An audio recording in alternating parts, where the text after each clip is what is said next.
So we'll continue with the terminologies that are used under IPC. Now we have finished elements of crime and stages of crime. So now we can start with terminologies now. So you need to understand the difference between mens rea and motive. You already know what mens rea is, but you need to understand the difference between mens rea and motive, or simply put, intention and motive. What is the difference between intention and motive? See, motive is something which prompts a man to form a particular intention, while intention is immediate mental condition of a person. Intention relates to means, while motive relates to ends.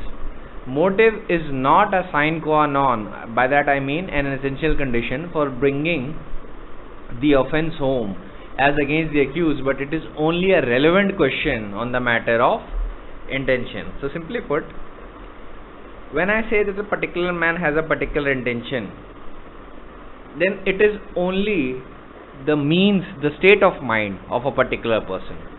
But what prompted that particular person to have that state of mind? That is motive. So imagine it like this. I'll give you an illustration. A person wants to murder his father because he wants to inherit all his properties. When he actually commits the act of homicide, his intention is to cause murder. But his motive is what? His motive is to inherit the properties of his father. Alright.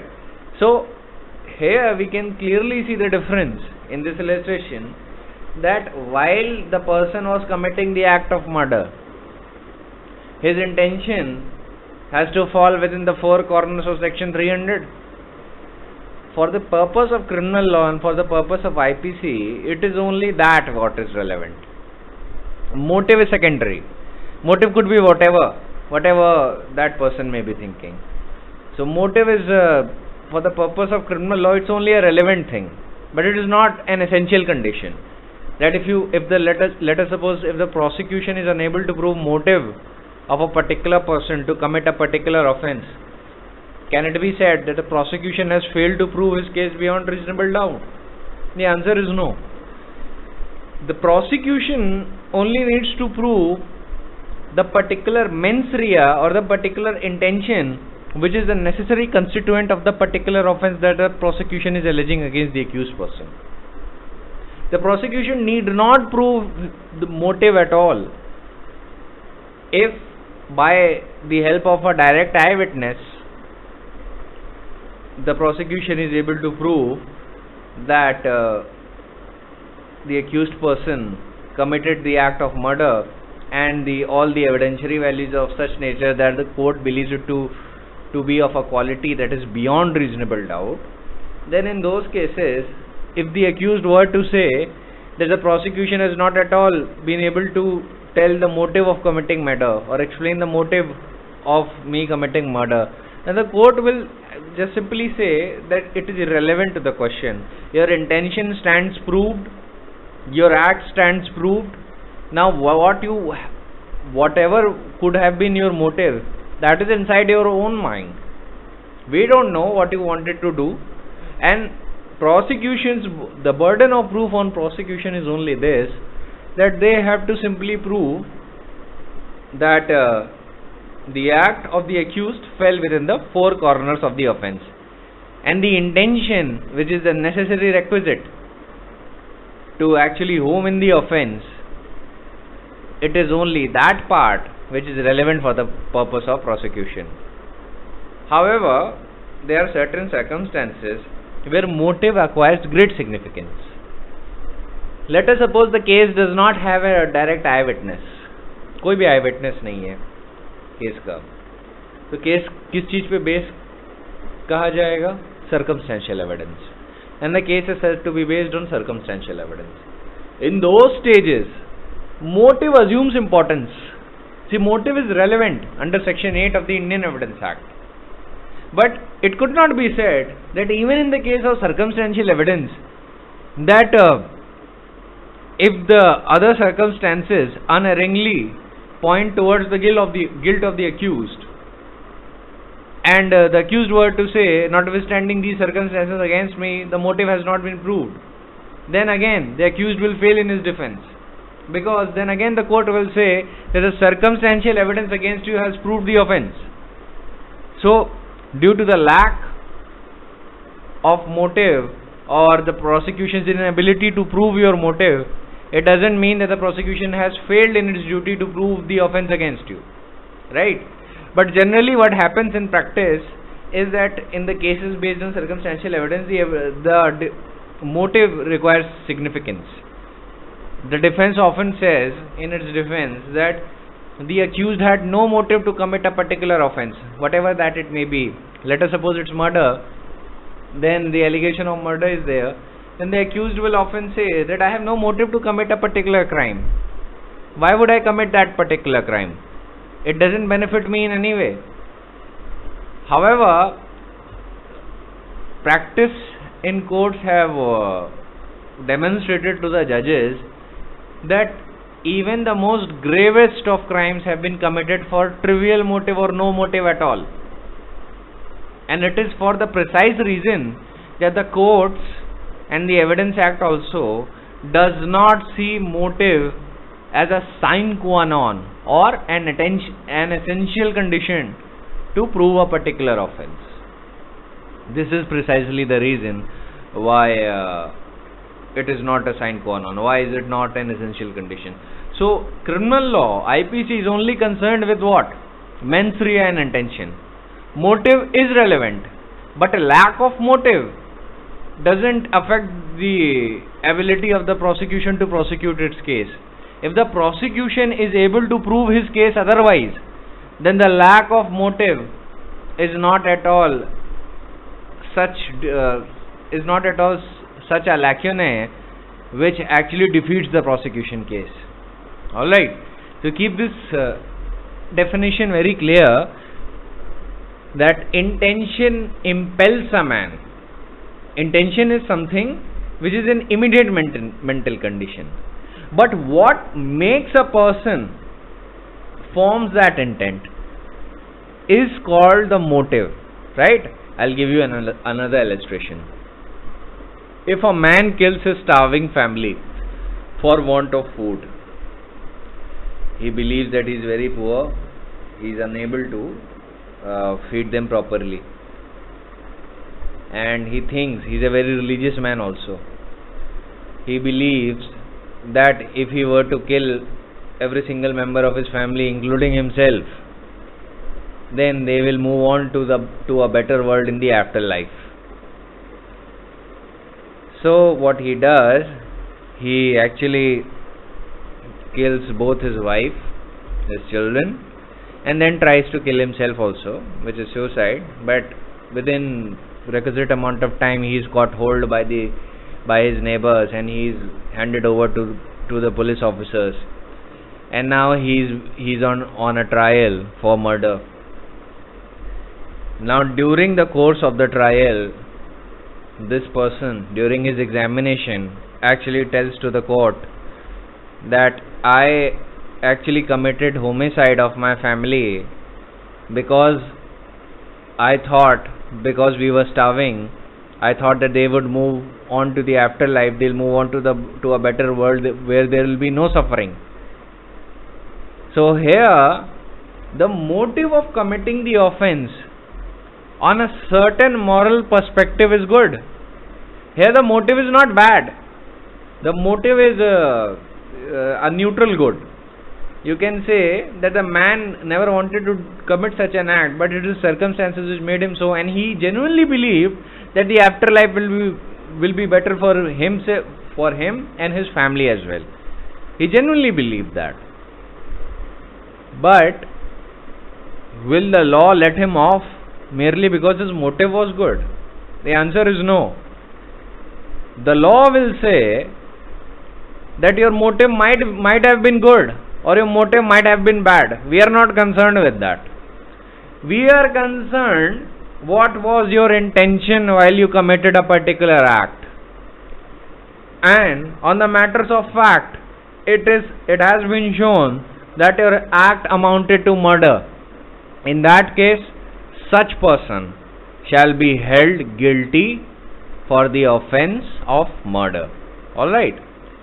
Similarly, if a man would dishonestly steals a bread in order to get away from starvation and then motivates himself to pay later for the bread when his circumstances are alright, he'll still be held guilty of theft, notwithstanding his good motive or good intentions later. At the time of committing theft, you had a bad intention, and the law is only concerned with intention, not your motive, right? So a good motive will not cure a crime. Always remember that. Then let us talk about some Supreme Court judgments. In Nathani Yadav and others versus State of Bihar, it was decided on 20th December 1996. Supreme Court categorically mentioned, motive for doing a criminal act is generally a difficult area for prosecution. One cannot normally see into the mind of another. Motive is the emotion which impels a man to do particular act. Alright. Such impelling cause need not necessarily be proportionally grave to do grave crimes. So Supreme Court here is saying that it is not necessary that the motive or the impelling cause is so great that makes a person do grave crimes.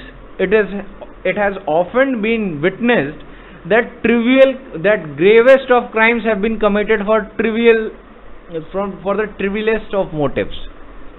I'll give you an example.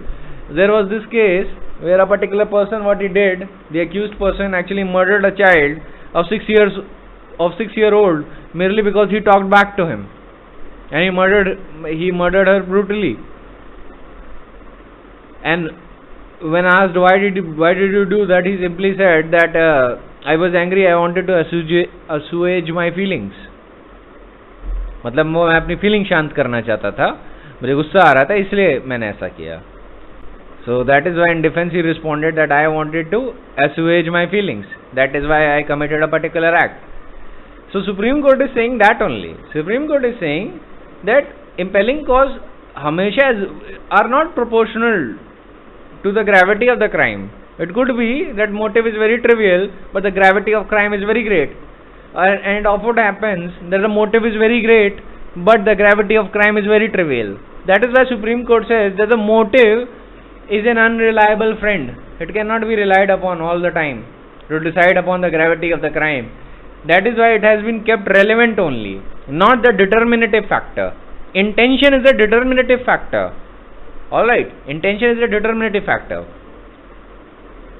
Continuing further, Supreme Court says in the very judgment, many murders have been committed without any known or prominent motive. It is quite possible that aforesaid impelling factor would remain undiscoverable. The Supreme Court is saying that it is very possible that the motive remains hidden because it is in the mind of a guilty person. You cannot extract the precise information even with the modern techniques that what was his motive. That is why Supreme Court said that it is very possible that the motive will remain hidden, and Supreme Court said let it be so. We are not concerned with that. If we found the intention on facts, it means the person is guilty. Continuing further, Supreme Court says, quoting the Lord Chief Justice Campbell in Reg versus Palmer, the Lord Chief Justice said in Reg versus Palmer, this this extract was quoted in this judgment of Nathani Yadav versus State of Bihar, and Lord Justice Campbell said, but if there be any motive which can be assigned, I am bound to tell you that adequacy of that motive is of little importance. We know from the experience of criminal courts that atrocious crimes of this sort has been committed for very slight motives, not merely from malice and revenge, but to gain small pecuniary advantage. Pecuniary means relating to financial matters, and to drive off a time pressing difficulties. So I'll end quote here. This was the quote that was quoted by the Supreme Court. Then continuing further, Supreme Court says, though it is a sound proposition that every criminal act is done with a motive, it is unsound to suggest that no such criminal act can be presumed until motive is proved. After all, motive is a psychological phenomenon. Mere fact that the prosecution failed to translate the mental disposition of the accused into evidence does not mean that there is no such mental condition existed in the mind of the assailant. Alright. So, in simple words, Supreme Court is saying that the essence of this entire judgment was that only, that motive for doing a criminal act is not a sine qua non. It is not an essential condition which the prosecution has to prove. It cannot be said where the prosecution fails to prove motive, then the prosecution case is to be defeated. All that the court is saying, that motive doesn't assume importance because of the reasons I just told you right now in the judgment of Reg versus Palmer, and so and other points that the Supreme Court mentioned in this case. And Supreme Court says that it is often inside the mind of a person that why he committed a particular act, and he might never tell anyone, and it will be very difficult for the prosecution to prove such an act. So that is why the law is only concerned with the intention, not with the motive. Another case which substantiates my point that I just told you, it was Attlee versus State of Uttar Pradesh, AIR 1955, Supreme Court, page number 807. In this, the Supreme Court said, it is true that where there is a clear proof of motive for the crime, it lends additional support to the finding of the court that the accused was guilty. But the absence of clear proof of motive does not necessarily lead to the contrary conclusion. Supreme Court is again saying that even though motive is relevant and it is an additional assurance that such person might have been guilty of a particular offense, but where prosecution is unable to prove the motive, it cannot be said that hence because the prosecution is unable to prove motive, hence now the accused person is not guilty. That conclusion cannot be made. In other words, Supreme Court is saying motive only is relevant, not a determinative factor. Then, in continuing further, Supreme Court says, in some cases, it may not be difficult to establish motive through direct evidence, while in some other cases, inferences from circumstances may help in discerning the mental propensity of the person concerned. Supreme Court is saying that motive can be established by two means. By direct evidence, that let us suppose such accused person told somebody else that he wants to commit a particular crime because of so and so motive. Then here, if the person to whom such accused person told about his motive actually testifies into the court, then it could be said that he is giving direct evidence. But where the circumstances suggest, now circumstances, how do you infer from the circumstances? By the conduct of the accused, by logical ratiocination of all of the circumstances that exist against the accused, by putting his letters which he might have maintained inside of a diary, by some other evidence or any other inferences which the court is empowered to presume even against the accused. Alright, in a given circumstances.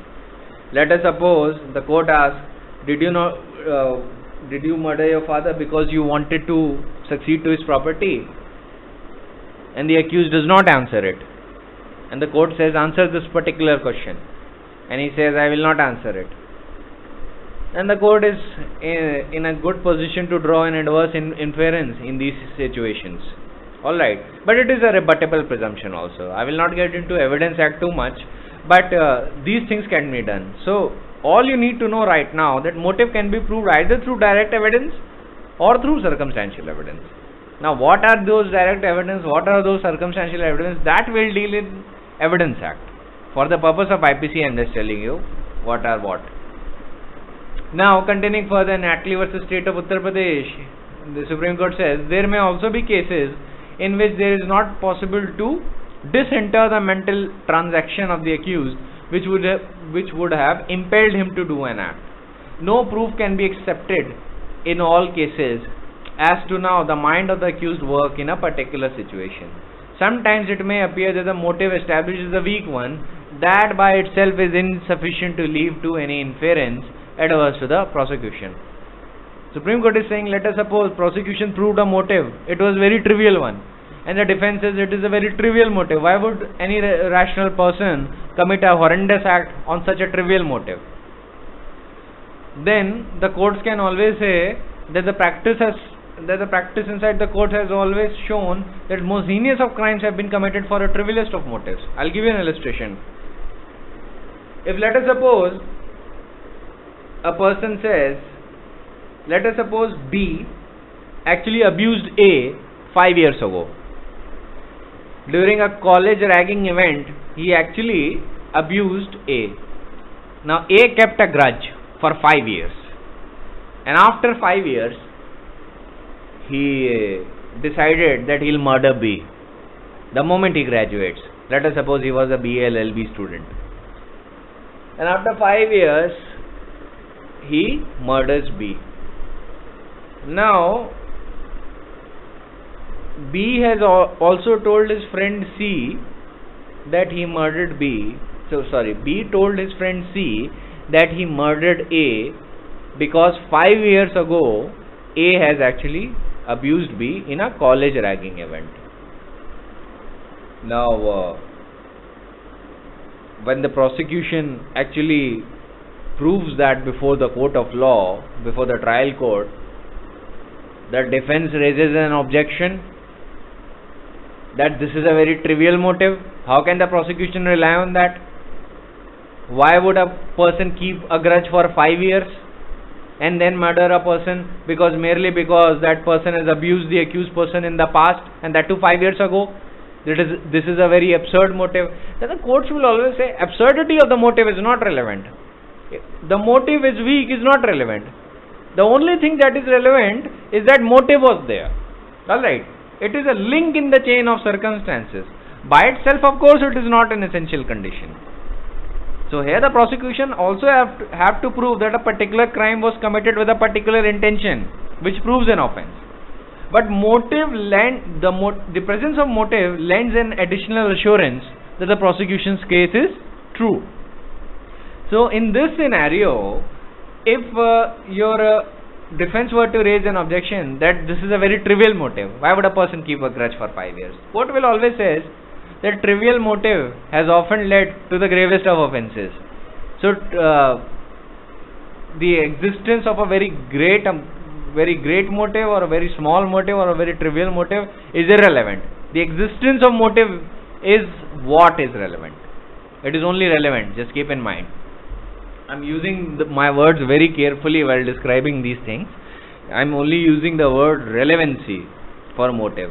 Let us suppose prosecution is unable to prove any sort of motive.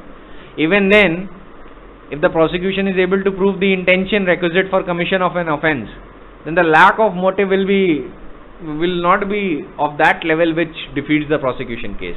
The accused will still be convicted, provided the other circumstances are proved. So I just gave you an illustration of a very trivial 5-year-old grudge which a person might have kept because of his psychological conditions or whatnot. So keep in mind, triviality of motive or the existence of a very good motive is irrelevant to the court, because motive itself is only one of the relevant circumstances. It neither makes or breaks the case. Yes, but what it does is it lends an additional assurance to the prosecution case. Alright. Now what is the difference between intention and motive? This is for the purpose of your answer writing. In criminal law, the term intention is explained as deliberated cause and known effort to act in a particular manner which is not permitted by law. As against, the motive is defined as the implicit cause which instigates a person to do or not to do something. The intention of a person can be determined by the use of particular means and the circumstances that resulted in a criminal offense. What is the use of particular means? Let us suppose an accused person actually used a knife to commit a murder, or used arms and ammunition to commit murder, or let us suppose he used a deadly weapon, a hammer, to bludgeon the victim to death. So in these situations, because of the means used and the circumstances under which he has caused murder, it can be always assumed that the intention of the accused person was to commit murder. But motive is the reason that drives a person to do an act or refrain from acting in a specific manner. So the reason what made the accused person to bludgeon his victim to death can be called motive, right? We have two scenarios here. One is the state of mind under which you commit an offense, that is intention. Another is the reason which causes you to have that state of mind. Alright. So the difference is, one makes you have, one is relevant, intention is relevant in the situation where under a state of mind an accused or an offender commits a particular offense, that is his state of mind. But what causes that person to have that state of mind? To what end that person wants to have that state of mind? And what is he trying to achieve? What is his goal after committing this act? That is motive, right? So now I'll give you an example again, because I want to make this very clear for all of you. Now you people are giving your judicial exams. When you enter into a competition and you write your answers and you give your answers and just write it in different sorts of ink, and you just make your answer presentable, supply its substance and argue your points to the given questions, whatever. The state of mind at the time of writing that question is your intention. Let us suppose I answer you, I ask you, what is murder? And you are telling me about the requisites and the essential elements of the murder, how it is committed, what are its parameters, when it will be culpable homicide. You are telling me all that. At the time of writing your answer, your state of mind is your intention. But why did you enroll in that particular judicial examination? Your motive is to become a judge. So the end goal for you is to become a judge. And answering that, and the way you are answering a particular thing, the state of mind while you are answering a particular thing is your intention. Coming to the matters of law, the law also treats it the same way. The law says that while you are committing the offense, it is your intention that I will see. I will just only make your end relevant, but it is not a determinative criteria. In what manner and by what intention you committed a specific offense, only that is relevant to me. That is what the law says. Alright. Going further, another distinction is, intention means to have in mind a fixed purpose to reach a desired objective. So it indicates that a man is consciously shaping his conduct to bring forth a specific event. Motive, however, is an emotion which impels a man to do a particular act. So if a murderer actually stabs his victim to death, what he wants to do? He wants to take the life of the victim, right? He wants to take the life of the victim away. So he's consciously shaping his conduct to bring forth a specific event, and that event is death of the victim. Alright. Now going further, while intention is expressly defined purpose of the crime, under IPC you will find the statements and hint of the intention are always given. The act will prescribe the provision will prescribe what kind of intention it requires by the usage of words voluntarily, maliciously, malignantly, fraudulently, dishonestly, etc. The IPC itself will tell you, or the particular act itself will tell you, that what intention does it require in order to hold a person guilty under that provision? The IPC sections itself will tell you. You don't have to read the requirement of mens rea from outside the section. Alright, if the section does not prescribe any sort of mens rea, it says the moment you commit an act, no matter with what intention, you are guilty, then that is a section of strict liability. It is not requiring mens rea. So under Indian law, the section and the provision itself will tell you the requisite intention required to prove an offence. Alright. Another difference between them is that intention of a person is the element for affixing criminal liability, so it must be proven beyond reasonable doubt. On the contrary, motive is not a primary element for affixing culpability, so it need not be proven beyond reasonable doubt. Alright. फिर next we come to a difference between knowledge and mens rea. देखिए, right now I am just giving you a working knowledge of terminologies. क्योंकि जब मैं आगे चलूँगा ना, section 34 पे आऊँगा, 149 पे आऊँगा और बाकी सेक्शंस पे जाऊँगा, तो इसलिए मैं अभी से आपको ये जो वर्किंग नॉलेज इन टर्मिनोलॉजीज की दे देना चाहता हूँ, जिससे जब मैं उन सेक्शन से डील करूँ तो it becomes easier for you to handle them. Alright, otherwise without explaining the terminologies, if I start talking about a section and you do not know what is the import and the scope of a particular word, then it will be very difficult for you to understand, and I don't want that to happen. Alright, so now understand the difference between knowledge and mens rea. So what is knowledge? You already know what mens rea is. So what is knowledge?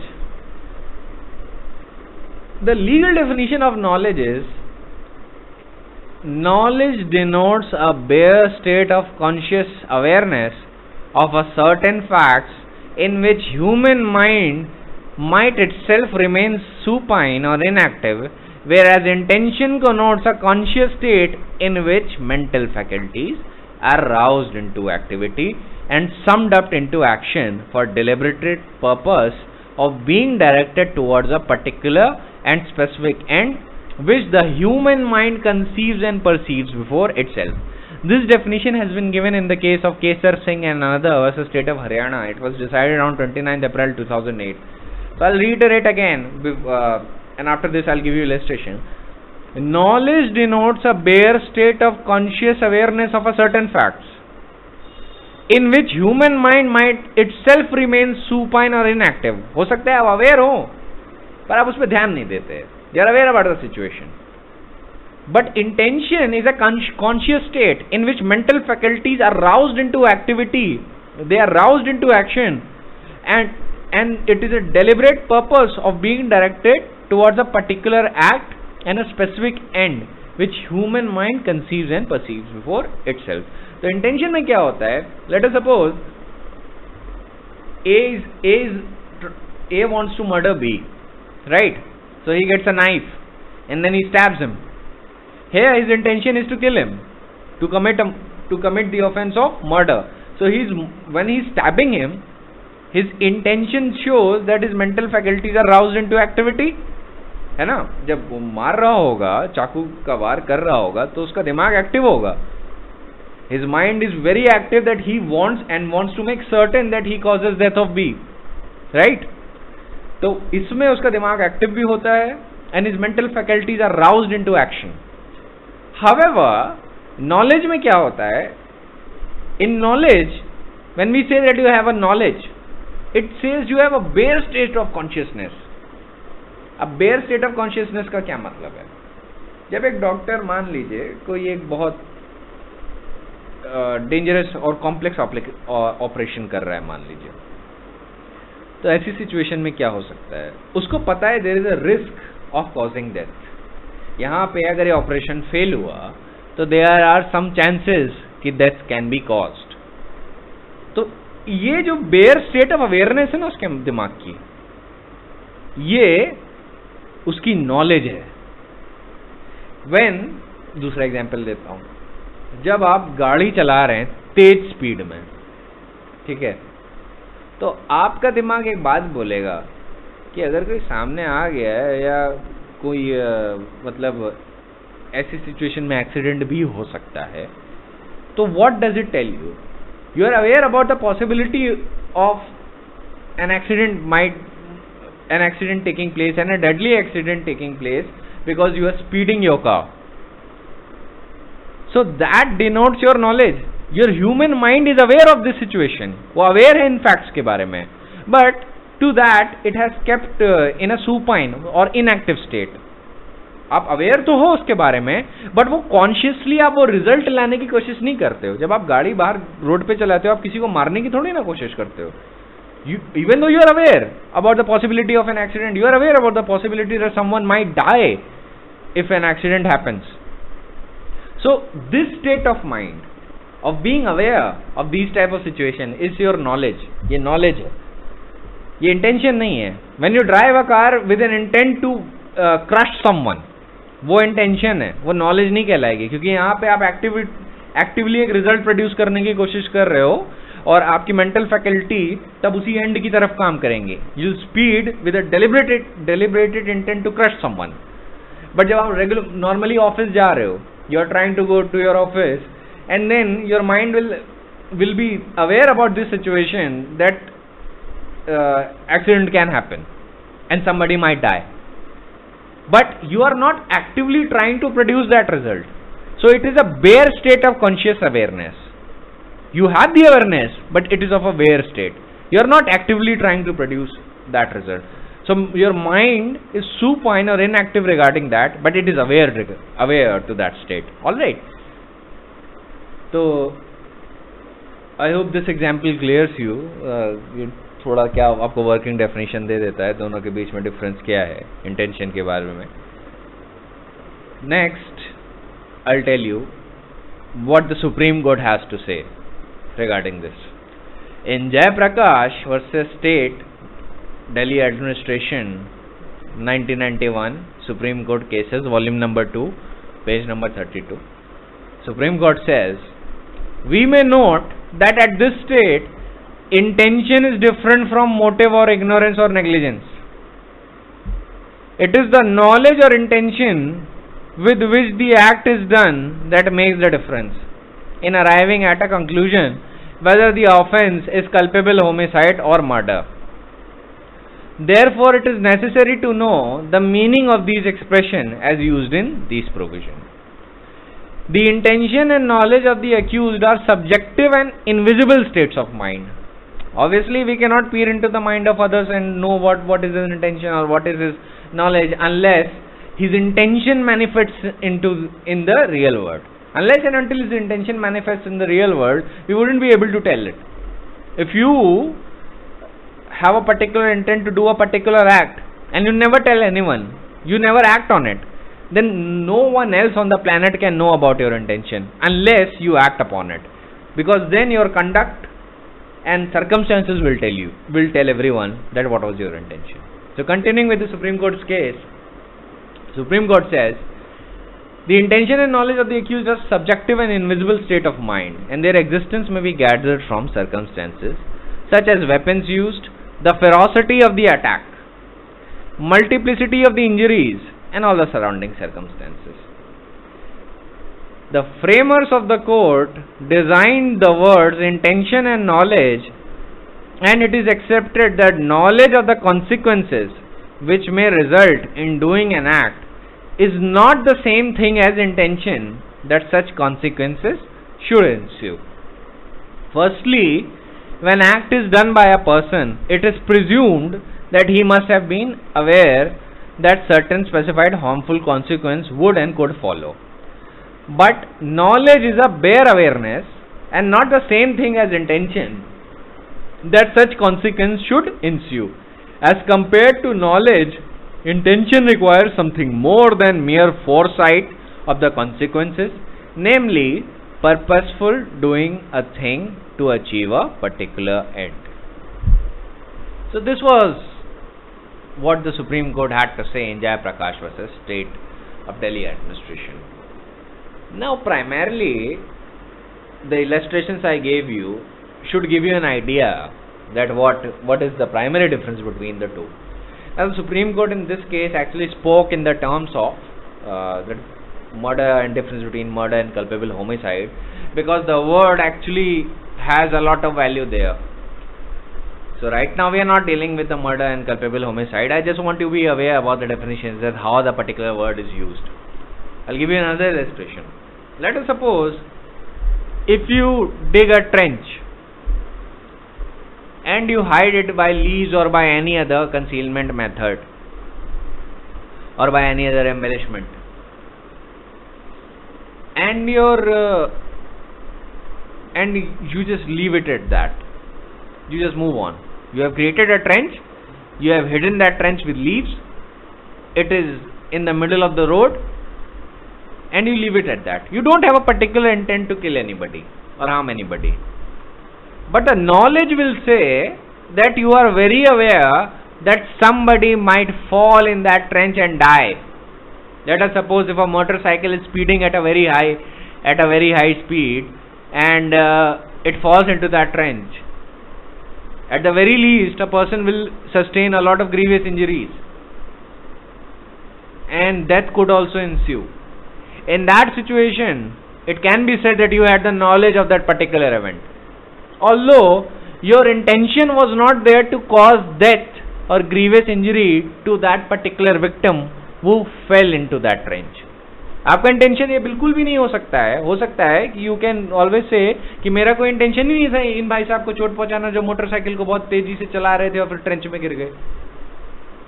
And if he dies and you take the same defense, the court will only say that you had the knowledge, although you didn't have the intention. आपके पास knowledge थी, but you never had the intention, and then you will be liable for culpable homicide. अब culpable homicide के लिए liable किए जा सकते हैं. Now, whether will it amount to murder or not, ये तो हम आगे deal करेंगे. But what is certain for now that you will be liable for culpable homicide, even though you do not wish to cause death of a particular person.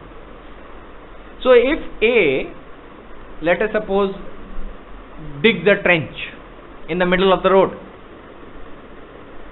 and he does it for his own amusement, and a person falls and dies, A cannot be heard to say that he never wanted to cause death of the deceased person. The court will simply say that you had the knowledge of the particular event. Your mind was aware that a person might die because the trench is too deep and it is in the middle of the road and it is a busy road. Then in that situation, we can presume that you had the knowledge that this particular event can result in death of somebody. Now this is regardless of the point that you never intended to cause death of the particular person who actually died, right? And keep in mind, whenever a person does an act, कोई भी व्यक्ति कोई कैसा भी offense करता है, तो law एक presumption रखता है. Every man is presumed to be aware of the rational consequences of his act. कोई भी आदमी जब कोई भी act करता है, तो it is presumed that he is aware about the rational consequences जो उसके बाद होंगे. So if a man stabs somebody, the rational consequence is what? The rational consequence is that he believes that that person might die. उसको कम से कम grievous hurt तो होगी ही होगी. And if he stabs somebody in the lungs, the rational consequence is what? The rational consequence is death. So a man, when he stabs somebody, cannot be heard to say that no, I never intended to cause death of a particular person. The court will simply say that every man is presumed to be aware about the rational consequences of his act. तो आपने जो काम किया, जो भी कर्म किए, उसका परिणाम क्या होना था, यह मान के चलेंगे कि आपको उसका परिणाम भली भांति ज्ञात था. You were factually aware of this situation. ठीक है? तो ये presumption होता है लॉ का, ये भी याद रखिएगा. If a man fires at somebody and it actually injures another person, he cannot be heard to say that I never intended to hurt him. The court will say that every man is presumed to know the rational consequences of his acts. In this situation, you are liable. ठीक है? So अब intention के बारे में केनी इन दी outlines of criminal law में ने क्या बोला है, ये भी जान लीजिए. ये जानकारी के लिए इंपॉर्टेंट है, बस इसको आपको कहीं लिखना नहीं होगा. बट सुप्रीम कोर्ट के जो जजमेंट्स है you have to quote. The Canine Outlines of Criminal Law says intention के बारे में बोला है उन्होंने. To intend is to have in mind a fixed purpose to reach a desired objective. The noun intention in the present connection is used to denote the state of mind of a man who not only foresees but also desires the possible consequences of his conduct. Thus, if one man throws another from a high tower or cut off his head, it would seem plain that he both foresees the victim's death and also desires it. The desire and the foresight will also be the same if a person knowingly leaves a helpless, invalid or an infant without nourishment or other necessary support until death supervenes. So if a person were to leave a helpless child in a desert or an infant in a desert, what will be the rational consequence? The child will die. So it is very open for the courts to presume that a particular person intended to cause this result. Right? The accused person intended to cause this result. So it will be noted that there cannot be an intention unless there is also foresight. Since a man must decide to his own satisfaction and accordingly must foresee that to which his express purpose is directed. Continuing further, Kenny says, again, a man cannot intend to do a thing unless he desires to do it. It may well be a thing that he dislikes doing, but he dislikes still more the consequence of his not doing it. That is to say, he desires the lesser of the two evils and therefore he has made up his mind to bring about that one. कि दो evils में से उसे एक चुनने की स्थिति उसके सामने थी and he chose one of them. तो अगर मान लीजिए एक शिप है, वो चल रही है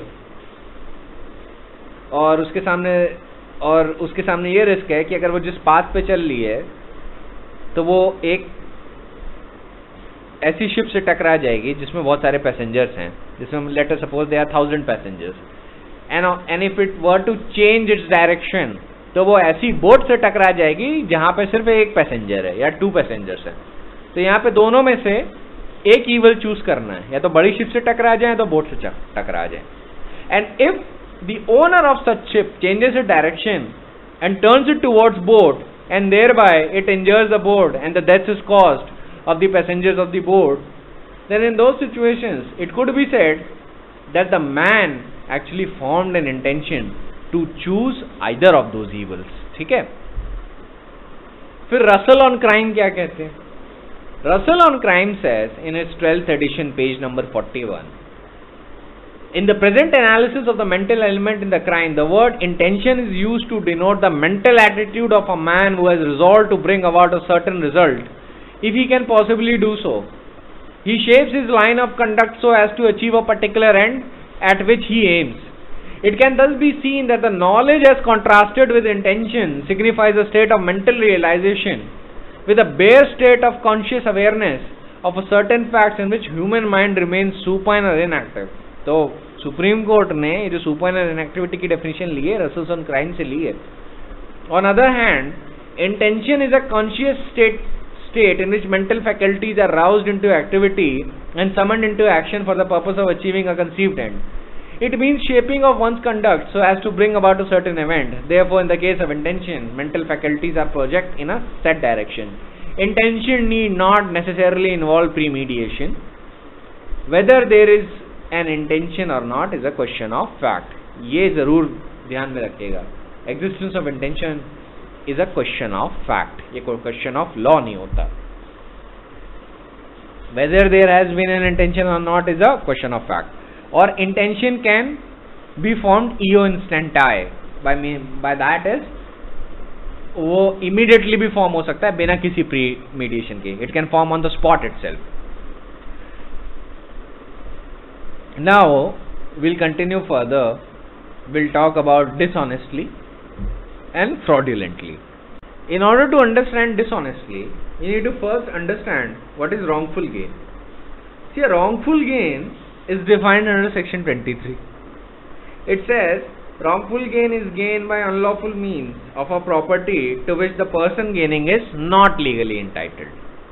जो पर्सन उससे गेन कर रहा है वो लीगली इंटाइटल्ड नहीं है. And wrongful loss is what? Wrongful loss is the loss by unlawful means of a property which the person losing is legally entitled. अगर एक thief है, अगर आपका पर्स चुरा ले और उस पर्स में पैसा है, then the thief is wrongfully gaining something जिसके लिए वो legally entitled नहीं है, and you are wrongfully losing something for which you are legally entitled. वो आपका पर्स था. Gaining wrongfully and losing wrongfully. A person is said to gain wrongfully when such person retains wrongfully as well as when such person acquires wrongfully. तो चाहे वो retention करे या वो acquire करे, वो he can be said to be gaining wrongfully. And in the case of gaining wrongfully, when the such person retains wrongfully, उसके अंदर ये भी definition आती है, if the person has acquired wrongfully. So retention and acquiring for the purpose of gaining wrongfully is the same. Continuing further, a person is said to lose wrongfully when the such person is wrongfully kept out of any property as well as by the person is wrongfully deprived of property. तो gaining wrongfully के लिए retention और acquisition ये दोनों चीजें हैं, ठीक है. और losing wrongfully के लिए क्या है?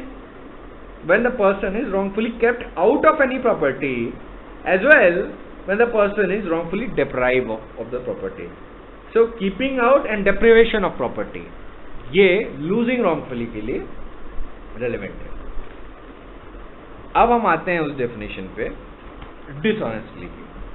ये बहुत relevant हो जाती है कई offenses में. cheating हो गया, आपका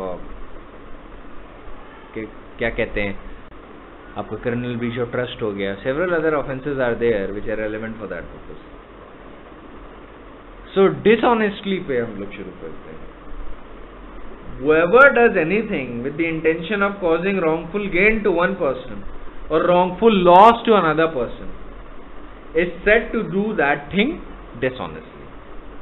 अगर कोई भी व्यक्ति कोई भी कृत्य ऐसा करता है जो एक पर्सन को wrongful gain करता है या wrongful loss किसी दूसरे पर्सन को करता है, then he can be said to do that thing dishonestly.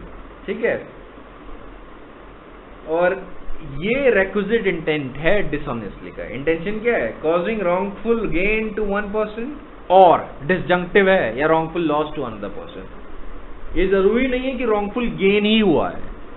अगर सिर्फ wrongful loss भी आपने उसके खिलाफ ऐसा कर दिया, who is legally entitled to such property, then in those situations your act could be said to be dishonestly. अगर मान लीजिए आप किसी के प्रॉपर्टी के, मान लीजिए एक accused किसी के प्रॉपर्टी के पेपर चुरा लेता है और उससे वो कुछ गेन नहीं करता, बस उसको आग लगा देता है.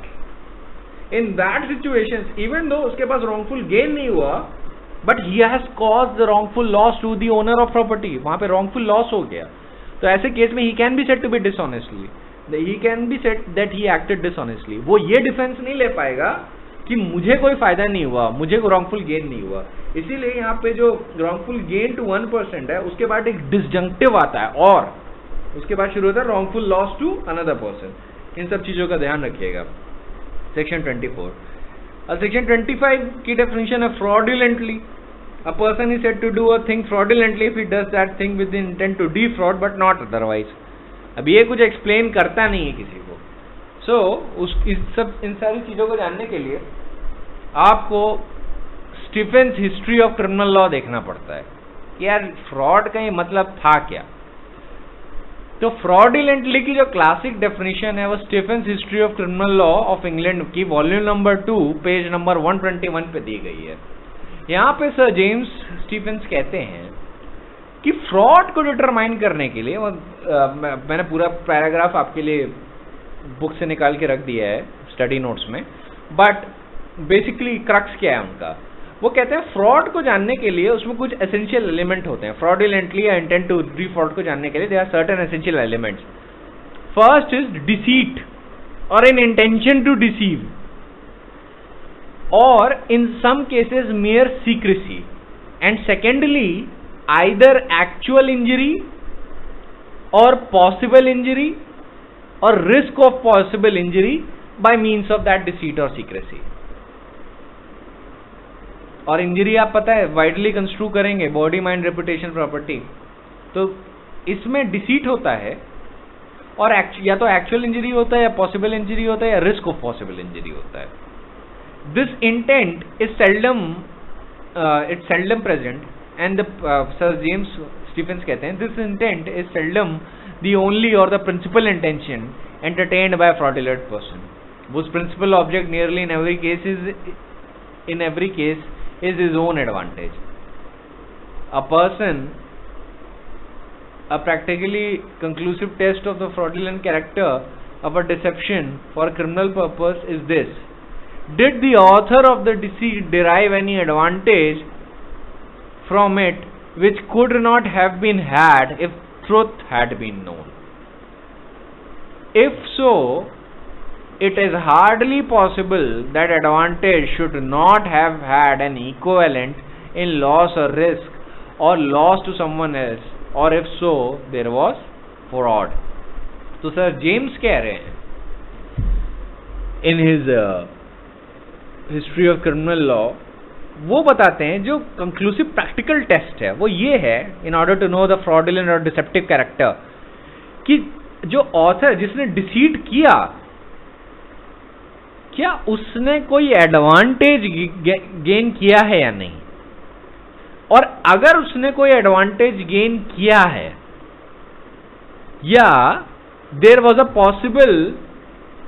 Possibility of gaining some advantage, then in that case जो भी ऑथर है डिसीट का, he can set to be liable for fraud और इंटेंट टू डिफ्रॉड, जैसा कि सेक्शन 25 में. तो इस पैसेज को देख के लगता है वी कैन से, अभी मैं केस पे भी आऊंगा, पहले आपके हाउस ऑफ लॉर्ड्स के बारे में भी थोड़ा बता दूं कि उन्होंने क्या बोला. तो इस पैसेज को देख के लगता है that fraud is made up of two ingredients, deceit and injury. The learned author also realizes that the principal object of every fraudulent person in nearly every case is to derive some advantage, though such advantage has a corresponding loss or risk of loss to another. Though the author has not visualized the extremely rare situation of an advantage secured by one without a corresponding loss to another, this idea is pursued in later decisions. Sir James ने ये idea नहीं visualise किया था जहां पे एक आदमी को एडवांटेज तो हो रही है पर दूसरे को लॉस नहीं हो रहा है. ये फ्रॉड की डेफिनेशन में सर जेम्स ने नहीं इमेजिन किया था. However in Haycraft versus Creasy Le Blanc, ये आपके हाउस ऑफ लॉर्ड्स का डिसीजन है, इसमें बोला गया था by fraud it is meant an intention to deceive whether it be from any expectation or advantage to the party himself or from the ill will towards the other is immaterial. This passage is for the first time brings out the distinction between advantage derived by the person who deceives in contrast to the loss incurred by the person deceived.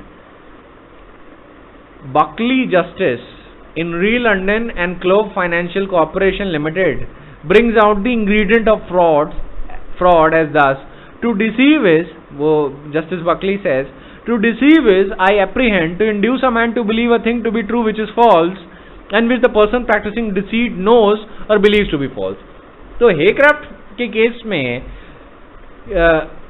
जो advantage derive का principal था, जो sir James ने भी उतना imagine नहीं किया था, वो कह रहे थे कि सर जेम्स का पॉइंट ऑफ व्यू ये था कि जो पर्सन गेन कर रहा है उसको कोई ना कोई गेन तो होता ही होगा. तो अगर किसी को गेन हो रहा है तो किसी पर्सन को लॉस होगा.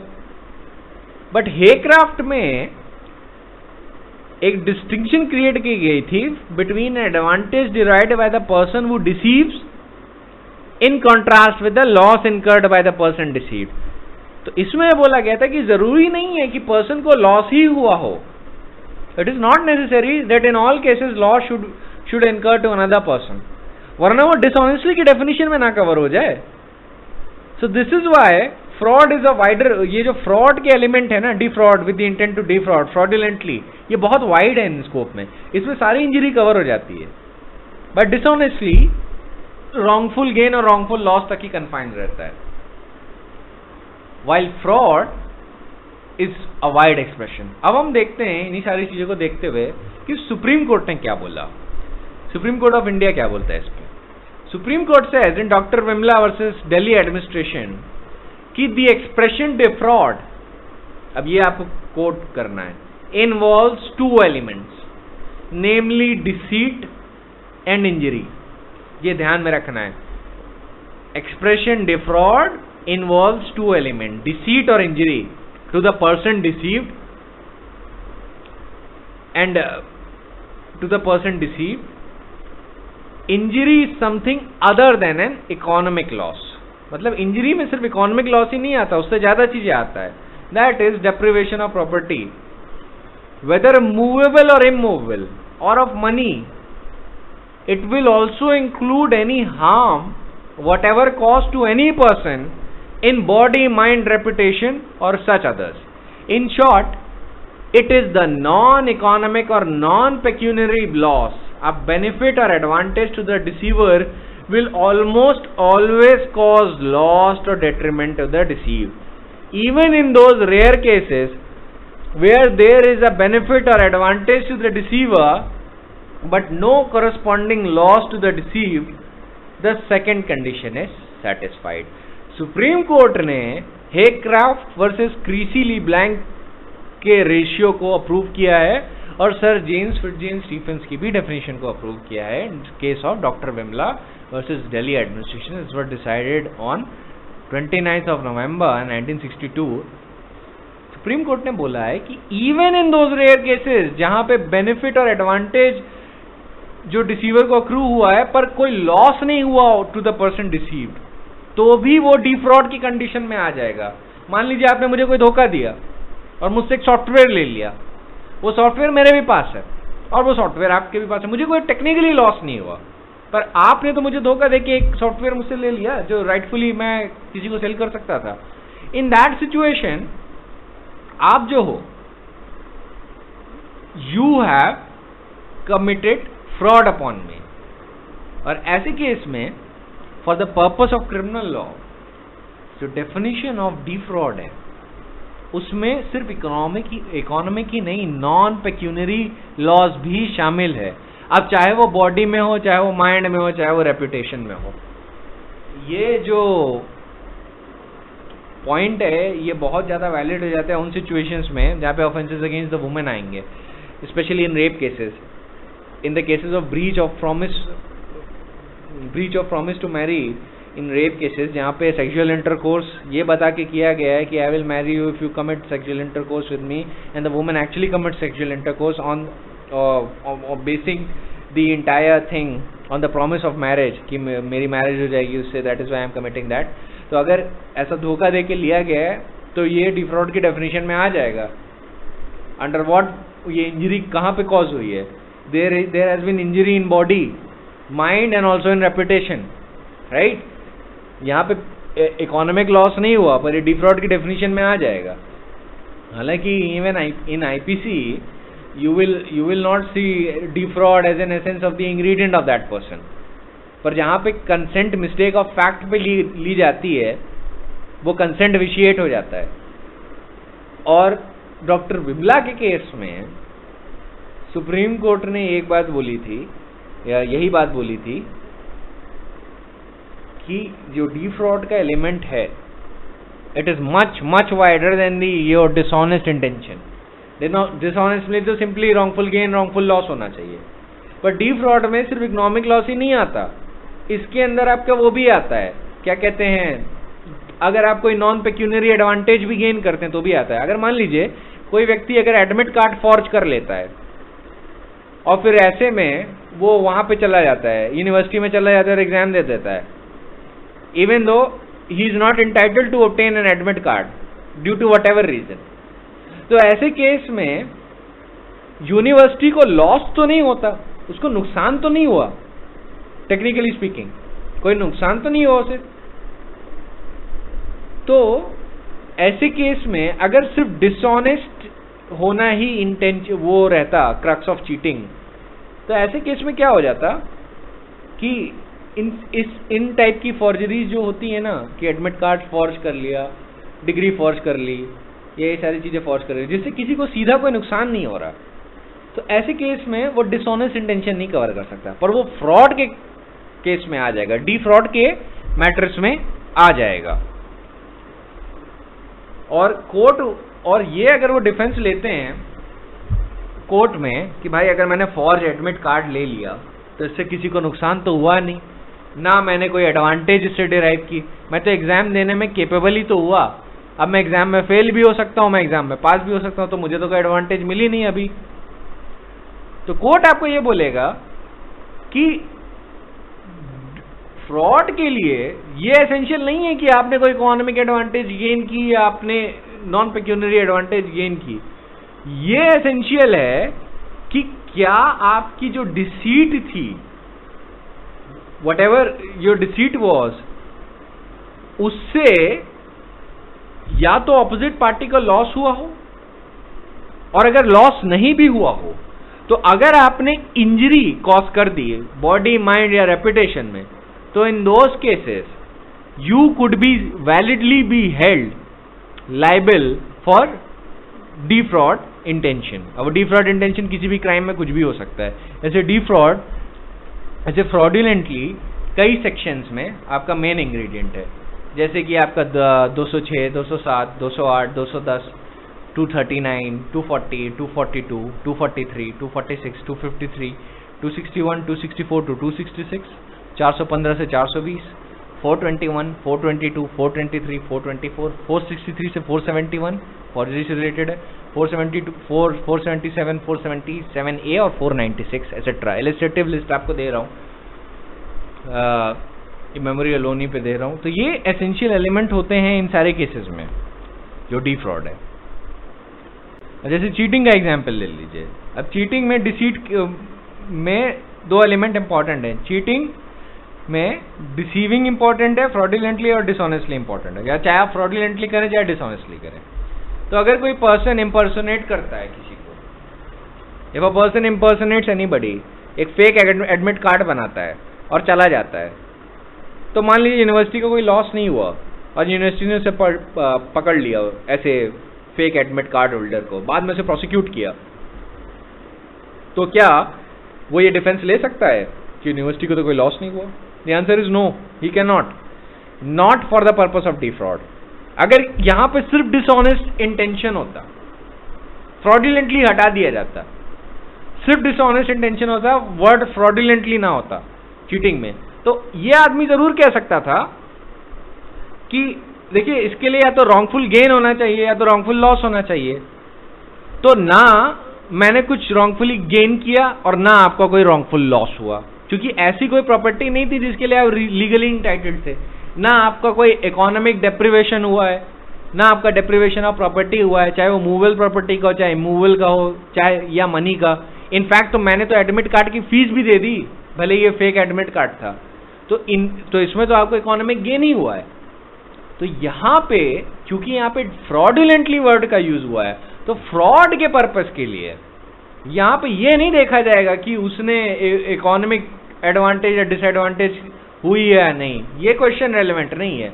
यहां पे देखा जाएगा फ्रॉड के लिए कि यहां पे कोई नॉन इकोनॉमिक या नॉन पेक्यूनरी लॉस हुआ है या नहीं, या डिसीवर के पास कोई बेनिफिट और एडवांटेज आया है या नहीं, और क्या इससे कोई इंजरी हुई है या नहीं। इंजरी कौन सी?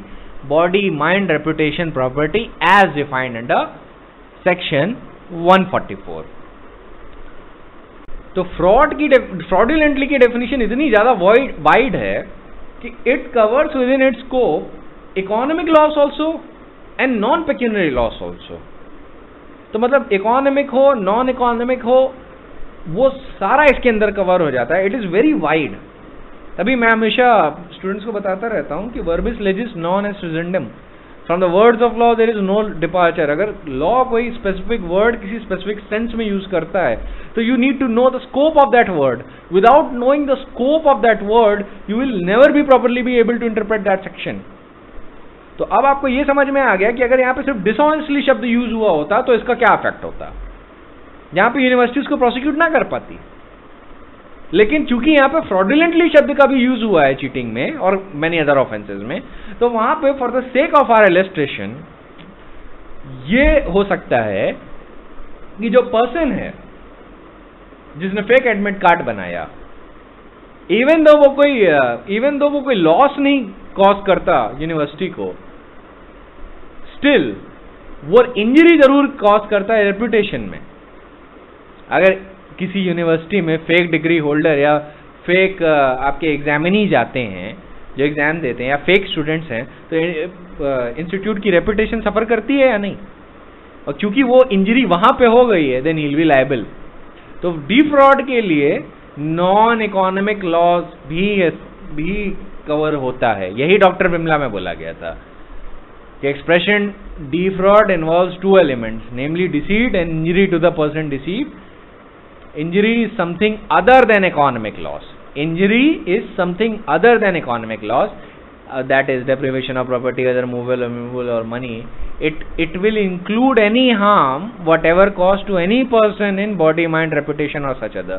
In short, it is a non-economic or non-pecuniary loss. A benefit or advantage to the deceiver will almost always cause loss or detriment to the deceived. Generally यही होता है कि कोई डिसीवर जो भी बेनिफिट लेता है तो उससे किसी को लॉस होता है। पर कुछ रेयर केसेस होते हैं जहां पे बेनिफिट और एडवांटेज डिसीवर को तो होता है पर लॉस डिसीव्ड को नहीं होता, तो उस केस में भी वो फ्रॉडुलेंटली की डेफिनेशन में आ जाएगा। यहाँ पे deceiver gains at advantage but the person deceived gains no disadvantage. उसे कोई डिसएडवांटेज नहीं होती, वो कुछ लूज नहीं करता है एक्चुअली, बट द पर्सन जो डिसीव करता है वो गेन करता है। इवन देन वो फ्रॉड की डेफिनेशन में आ सकता है। ऑलराइट, पर एक सिचुएशन इस बात का ध्यान रखिएगा, अगर ऐसा डिसीट किया गया है, if the deceit is of such nature जहां पे पर्सन हैज नो एडवांटेज, जिस पर्सन ने धोखा किया है उसने कोई एडवांटेज भी नहीं ली है और ना दूसरी साइड को लॉस हुआ है, तो ऐसे केस में वो डिफ्रॉड की डेफिनेशन में नहीं जाएगा। सारी डिसीट फ्रॉडुलेंटली की डेफिनेशन में नहीं जाती हैं। डिसीट हो सकती है पर वो पनिशेबल होगी तब जब वो कपल्ड होती है डिसऑनेस्टली या फ्रॉडुलेंट इंटेंशन के साथ। अगर डिसीट सिर्फ ऐसी है जो डिफ्रॉड की डेफिनेशन में नहीं आती है या फ्रॉडुलेंटली की डेफिनेशन में नहीं आती है, जहां पे ना जिस पर्सन ने डिसीट की है ना वो कोई एडवांटेज गेन कर रहा है, ना दूसरा साइड कोई लॉस इनकर कर रहा है, तो ऐसे सिचुएशन में वो ये नहीं कहा जा सकता कि यहाँ पे फ्रॉडुलेंटली की डेफिनेशन सेटिस्फाइड है। ऑलराइट, डॉक्टर विमला में यही हुआ था। डॉक्टर विमला में सुप्रीम कोर्ट ने after laying down the principle कि डिफ्रॉड में नॉन इकोनॉमिक लॉस भी कवर होता है और ये उन रेयर केसेस को भी कवर करता है जहां पे पर्सन डिसीव्ड को कोई लॉस नहीं हुआ पर डिसीवर ने, जिसने धोखा दिया, उसने कोई एडवांटेज गेन कर ली। ये बात तो बोली सुप्रीम कोर्ट ने, पर सुप्रीम कोर्ट ने एक बात इस केस में और ऐड की थी और वह सिंपली ये थी, क्योंकि इस केस में क्या हुआ था आपको बताते हैं। डॉक्टर विमला थी, इन्होंने एक कार खरीदी थी अपनी माइनर डॉटर के लिए। उनकी जो माइनर डॉटर थी वो उन्हीं के नाम पे खरीदी थी। वो उनकी माइनर डॉटर 6 मंथ की थी और फिर वो क्या कहती हैं, वो इंश्योरेंस कंपनी को प्रीमियम देती थी हर मंथ। एक दिन एक्सीडेंट हो गया कार का तो उन्होंने इंश्योरेंस क्लेम किया। अब जो इंश्योरेंस उन्होंने क्लेम किया, बाद में इंश्योरेंस कंपनी को पता चला कि अरे भाई ये जो जिनके नाम पे जो क्लेम कर रही थी वो तो माइनर है, माइनर का नाम था, डॉटर का नाम था नलिनी, और जो एक्चुअल में जिन्होंने इंश्योरेंस क्लेम किया वो है डॉक्टर विमला। तो इंश्योरेंस कंपनी ने सोचा कि हमारे साथ धोखा हुआ है और फिर उन्होंने डॉक्टर विमला को सू कर दिया और उन्होंने सू किया 120B क्रिमिनल कंस्पिरेसी, 419, 467 और 468 ऑफ द IPC। तो डॉक्टर विमला फिर पहुंची सुप्रीम कोर्ट किसी तरीके से, और वहां पे सुप्रीम कोर्ट ने फ्रॉड के सारे एलिमेंट बताते हुए एक बात बोली कि डॉक्टर विमला ने डिसीट जरूर किया है, धोखा दिया, मतलब वो क्या कहते हैं, शी हैज कमिटेड डिसीट, क्योंकि उनका नाम विमला था, पर फिर भी उन्होंने जो पेपर्स पे सिग्नेचर किए वो अपनी डॉटर के नाम के किए। डॉटर का नाम नलिनी था, उन्होंने नलिनी के सिग्नेचर के नाम के किए। एंड इंश्योरेंस कंपनी को लगा कि विमला का नाम नलिनी है, ठीक है, लेकिन इस डिसीट से she did not secure to her any advantage और caused any non economic loss और injury to the insurance company. क्योंकि अगर आप ये इस केस में ये मान लीजिए, अगर अपनी डॉटर की जगह डॉक्टर विमला अपना ही नाम लिख देती हैं, सिचुएशन फिर भी सेम रहती, गाड़ी का एक्सीडेंट होता, वो प्रीमियम वैसे ही भर रही थी, वो प्रीमियम फिर भी क्लेम कर लेती है ना। तो अगर आप सिचुएशन रिवर्स भी कर दें तब भी मैटर वही रहेगा। तो ना इंश्योरेंस कंपनी को कोई लॉस हुआ है और ना डॉक्टर विमला ने कोई एडवांटेज क्लेम की है, क्योंकि एडवांटेज कैसे हो सकती है, when she could have paid premium on her behalf also. अब उन्होंने गलती से किसी गलत आदमी की एडवाइस लेके, बिकॉज क्या हुआ था, डॉक्टर नलिनी ने ये भी बताया था कि उन्होंने जो अपनी डॉटर का नाम इसलिए लिखा था क्योंकि जो ओनर ऑफ द कार था, जिसने उनको कार बेची थी, उसने बोला कि अपनी डॉटर के नाम पे कर लीजिए, इनकम टैक्स के पर्पस के लिए आपको थोड़ा बचा के रखेगा। तो उन्होंने ये बात मान के, किसी सेंटिमेंटल वैल्यू को ध्यान में रखते हुए अपनी डॉटर को लेके अपनी डॉटर के नाम पे इंश्योरेंस करवा लिया। इस बात को सुप्रीम कोर्ट ने ये बोला था कि डॉक्टर विमला ने डिसीट की है, पर वो डिसीट फ्रॉडुलेंट नहीं है और ना डिसऑनेस्टली है। फ्रॉडुलेंट नहीं है तो डिसऑनेस्टली भी नहीं हो सकती, क्योंकि फ्रॉडुलेंटली वाइडर सर्कल है, डिसऑनेस्टली छोटा सर्कल है उसी के अंदर। सुप्रीम कोर्ट कहता है कि इस डिसीट से कोई एडवांटेज डॉक्टर विमला को नहीं हुई है, नाइदर कोई इंजरी हुई है इंश्योरेंस कंपनी को। In the charge frame, supreme court कहता है, she was alleged to have defrauded the insurance company and the only evidence given was that if it was disclosed that Nalini was a minor, that the insurance company might not have paid money। अगर यही एक evidence था कि अगर ये बता दिया जाता कि नलिनी माइनर था तो इंश्योरेंस कंपनी पैसा ना देती। सुप्रीम कोर्ट ने कहा, but as we have pointed out earlier, the entire transaction was doctor Vimla was that of a benamidar. वो बस अपनी माइनर के बिहाफ पे ऐड कर रही थी, पर वो रियल ओनर थी। तो एविडेंस के हिसाब से neither she benefited nor the insurance company incurred any loss in the sense of the term. तो इस केस में सुप्रीम कोर्ट ने इनकी अपील अलाउ कर दी थी और सेंटेंस था, कन्विक्शन और सेंटेंस को वाइप आउट कर दिया था, सेट असाइड कर दिया था। तो एक बात का ध्यान रखिएगा, प्रिंसिपल क्या है, क्योंकि देखिए डिफ्रॉड और डिसऑनेस्टली का प्रिंसिपल एक बार समझ गए तो चीटिंग और ऑफेंसेस अगेंस्ट द प्रॉपर्टी बहुत आसान हो जाते हैं। और अगर कोई भी कॉर्पोरेट कमर्शियल फॉर्म्स में ऐड करना चाहता है, आर्बिट्रेशन साइट पे ऐड करना प्रैक्टिस करना चाहता है, या इस पे अगर क्वेश्चन आ गए जुडिशियल साइट में और बहुत अच्छे से लिखना चाहता है, तो उसको ये सारा डेफिनेशन अभी से जानने की जरूरत होगी, क्योंकि वहां पे ये ज्यादा पूछते हैं। क्रिमिनल लॉ में तो offences against the human body तो लगभग बहुत लोग जानते होंगे, लेकिन ये जो एरियाज हैं ये बहुत कम लोग जानते हैं कि फ्रॉडुलेंटली में कैसे होता है और डिसऑनेस्टली में कैसे होता है। इस पे हम लोग और भी डील करेंगे as we deal with specific offences, जैसे क्रिमिनल ब्रीच ऑफ ट्रस्ट है, आपका थेफ्ट है, चीटिंग है, दुनिया भर की जितनी भी चीजें हैं आईपीसी में, will deal with all of that. लेकिन प्रिंसिपल जरूर याद रखिए, मेन एसेंस इज प्रिंसिपल। मैं एक बार फिर फाइनली रीइटरेट कर रहा हूं कि defraud involves two element. Defraud करने के लिए दो एलिमेंट जरूरी हैं, डिसीट और इंजरी। डिसीट के साथ इंजरी होनी चाहिए। डॉक्टर विमला के केस में डिसीट तो हुआ था पर इंजरी नहीं हुई थी, ठीक है। अगर डॉक्टर की जगह डॉक्टर विमला ही आ जाती तो सारे फैक्टर सिचुएशन अगर सेम होते तो इंश्योरेंस कंपनी को तब भी पैसा देना पड़ता है ना। तो वो जो सुप्रीम कोर्ट ने कहा कि she was only acting as a benamidar of a daughter, तो इन दैट केस कोई टेक्निकल सेंस में उनको कोई इंश्योरेंस कंपनी को कोई लॉस नहीं हुआ। So again, defraud involves two elements, deceit and injury. Deceit and injury, ये keywords हैं. It is something other than economic loss. In short, it is a non-economic or non-pecuniary loss. A benefit or advantage to the deceiver generally almost always causes loss or detriment to the deceived, even in those rare cases where there is a benefit or advantage to the deceiver but no corresponding loss to the deceived. The second condition is satisfied in those situations. तो principal ये है कि generally क्या होता है कि एक आदमी को जब फ्रॉडुलेंटली ट्रांजैक्शन होता है तो एक आदमी को लॉस होता है, दूसरे पार्टी को गेन होता है.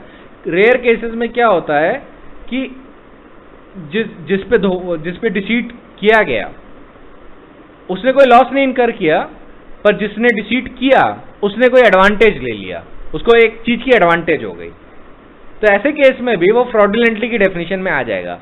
लेकिन ऐसा केस जहां पे ना the person deceived incurred any loss, neither the person deceiving incurred any advantage, ऐसे केस में वो फ्रॉडुलेंटली की डेफिनेशन में नहीं आएगा.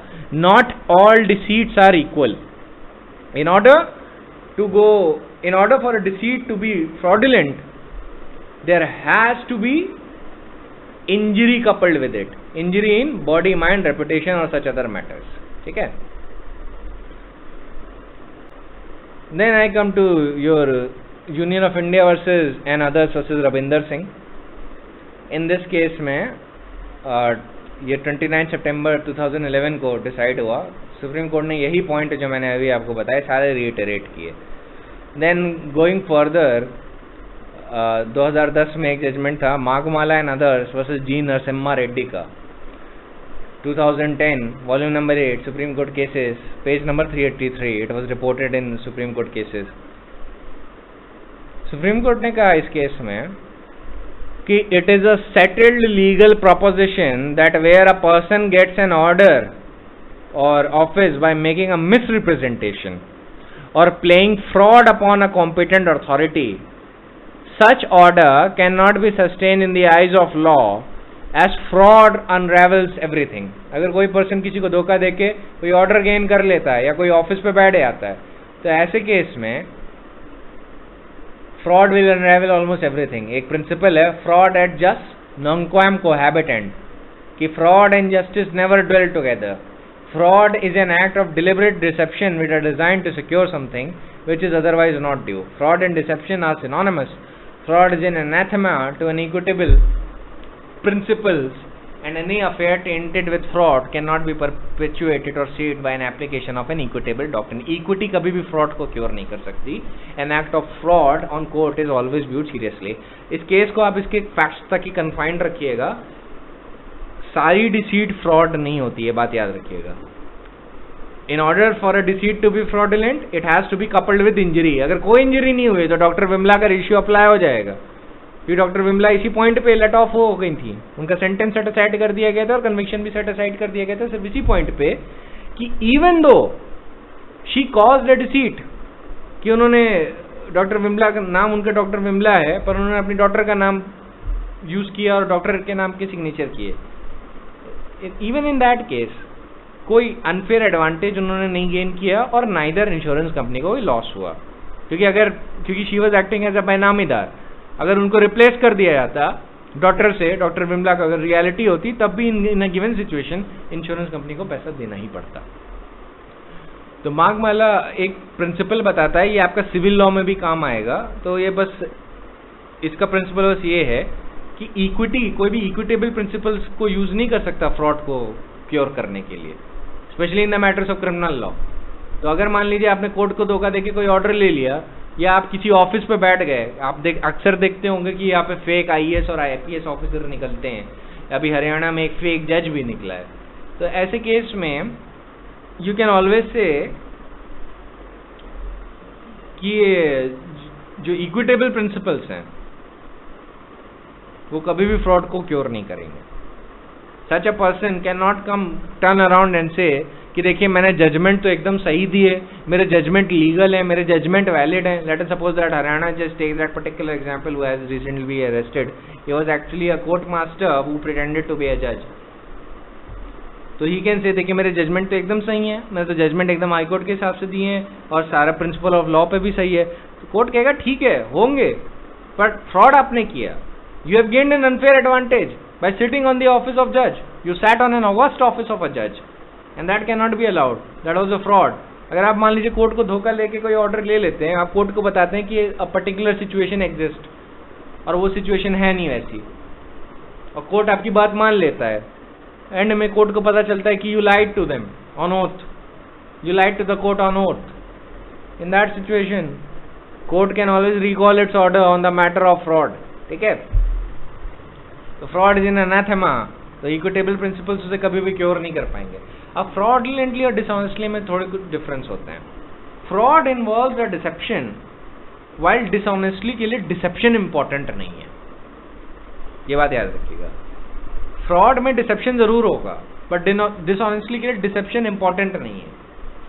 wrongful gain and wrongful loss of a property is necessary for dishonestly, पर फ्रॉड के लिए जरूरी नहीं है. इसमें नॉन इकोनॉमिक और नॉन पेक्यूनियरी लॉस भी आता है. ठीक है, जबकि डिसऑनेस्टली में wrongful gain और wrongful loss of a property ही आता है. An act may be dishonest, कोई भी एक्ट डिसऑनेस्ट हो सकती है पर फ्रॉडुलेंट नहीं हो सकती. एक थीफ डिसऑनेस्ट होता है, but you cannot say that a thief acted fraudulently. A cheater acts fraudulently. आप cheater को बोल सकते हो. Any person who is being prosecuted for cheating, उसको आप बोल सकते हो कि he has acted fraudulently. But thief के लिए relevant होता है dishonest intention, wrongful gain और wrongful loss. Fraudulently में बहुत सारी चीजें आती हैं. फेक एडमिट कार्ड फॉर्स करके एक अनफेयर एडवांटेज गेन कर ली और यूनिवर्सिटी में चले गए और एग्जाम देने लगे, और फिर मान लीजिए किसी ने फेक डिग्री ले ली, और भले ही वो फिर एंड में लीगल सलाह एकदम सही दे, अगर मान लीजिए फेक लॉयर है, या मेडिकल प्रिस्क्रिप्शन एकदम सही दे अगर ये मान लीजिए वो फेक डॉक्टर है, भले ही उसका सारे पेशेंट एकदम अच्छे, he is very good at his job, nonetheless he has secured an unfair advantage, that would be termed as fraudulent. ठीक है, अब कई सेक्शंस में fraudulently and dishonestly jointly used हैं. एक इलस्ट्रेटिव लिस्ट आपको देता हूं, वो सेक्शन 209, 246, 247, 415, 422, 423, 464, 471 एंड 496. अब फ्रॉड कई सेक्शंस में मेन इंग्रेडिएंट है, जैसे 206, 207, 208, 210, 239, 240, 242, 243, 246 to 253, 261, 264 to 266, 415 to 420, 421 to 424, 463 to 471, 474 to 477A all inclusive and 496 etc. ये एक इलस्ट्रेटिव लिस्ट आपको आईपीसी में दे रहा हूँ, जहाँ पे fraudulently and dishonestly, generally fraudulently एक मेन इंग्रेडिएंट बनता है. तो ये था आपका फ्रॉड एंड डिसऑनेस्टी में डिफरेंस प्राइमरली. ये आपका कंप्लीट हो गया. जब अब हम लोग ऑफेंसेस से जब डील करेंगे, when we deal with the offences against the human body, तब हम इसमें और थोड़ा डीप में जाएंगे. आपको केस लॉ, इलस्ट्रेशन बहुत सारे वो और बढ़ के मिलेंगे, किस केस में हुआ था, किस केस में नहीं हुआ था. अभी आपके लिए बस ये प्रिंसिपल जानना मोस्ट इंपॉर्टेंट है, क्योंकि जिससे जब मैं वो बताऊंगा तो मैं फिर से डेफिनेशन में नहीं जाऊंगा. I will not go into the definition again and again. I will simply just say that this was held to be a fraud and this was held to be a dishonest intention, और सीधे मैं legal language में आपसे बात करूंगा. जैसे let us suppose a person moved a particular property with a dishonest intention. I will simply say that the parameters of theft has been satisfied and the dishonest intention has been proven on the record. और फिर मैं उसकी evidence दूंगा कि वो कैसे. लेकिन फिर वो डेफिनेशन पे नहीं जाऊंगा अनलेस इट इज नेसेसरी बताने के लिए कि डिसऑनेस्टली और फ्रॉडुलेंटली अगेन क्या है. हाँ, जब ऑफेंसेस से हम लोग डील करेंगे 415, फॉर्जरी और creating a false document etcetera, तो उसमें हम लोग थोड़ा डिटेल में जाएंगे. टुमारो विल डील विद इग्नोरेशिया फैक्टी, दॉट एक्सक्यूजेट, इग्नोरेशिया ज्यूरिस नॉन एक्सक्यूजेट. फिर हम लोग डील करेंगे मेंस रे और स्ट्रिक्ट लायबिलिटी से, और उसके बाद आई थिंक उसके बाद हमारा वो होगा, थोड़ा टर्मिनोलॉजीज पे थोड़ा और बात करेंगे, वॉलंटरली क्या होता है, गुड फेथ क्या होता है, ड्यू केयर और अटेंशन क्या होता है, और एक बार उससे डील कर लिया तो will just start with the substantive provisions of IPC. ठीक है, so that's it for today.